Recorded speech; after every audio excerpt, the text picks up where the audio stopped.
நம்ம நேத்து வந்து ஃப்ரெண்ட்ஷிப் டேனால ஃப்ரெண்டை பத்தி பேசியிருப்போம். நம்ம இன்னைக்கும் ஃப்ரெண்டை பத்தி தான் பேச போறோம். ஆனா அதுல ஒரு குட்டி சேஞ்ச்.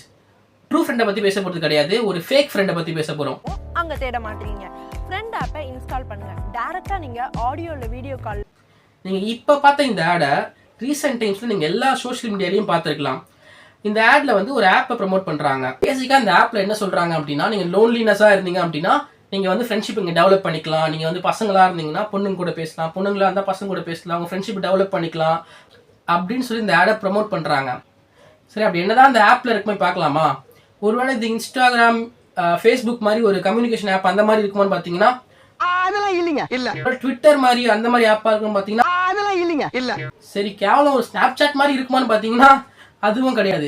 இந்த ஆப் எப்படி ஃபங்க்ஷன் ஆகுதுன்னு பார்த்தீங்கன்னா, நீங்கள் ஒரு பசங்களாக இருக்கீங்க அப்படின்னா நீங்கள் சட்டையில் அமௌண்ட்டை பே பண்ணி இந்த ஆப்பில் வந்து நீங்கள் பொண்ணுங்க கூட பேசலாம். ஓகேங்களா? அதை வந்து கமிஷனாக அந்த ஆப் எடுத்துக்கிட்டு பாதி அமௌண்ட்டை வந்து இந்த பொண்ணுங்களுக்கு அனுப்பிச்சி விட்றாங்க.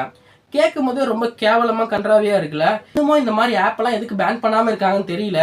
அட்லீஸ்ட் இந்த ஆப்பை தான் பேன் பண்ணல, இந்த ஆடையாச்சும் பேன் பண்ணலான்னு நினைக்கிறேன். அட சிங்கிள் பசங்களா, பாருங்க நீங்களும் தான் மிங்கிள் ஆக விருப்பப்படுங்க. So dear boys and girls, யாரும் இந்த மாதிரி ஃபேக்கான ஆப்பை செலிபிரிட்டி சொல்கிறாங்க அப்படின்னு நம்பி ஏமாறாதீங்க. வந்து உங்கள் ஃப்ரெண்டுக்கும் ஃபார்வேர்ட் பண்ணி ஷேர் பண்ணி அவங்களையும் அவேர் பண்ணுங்க.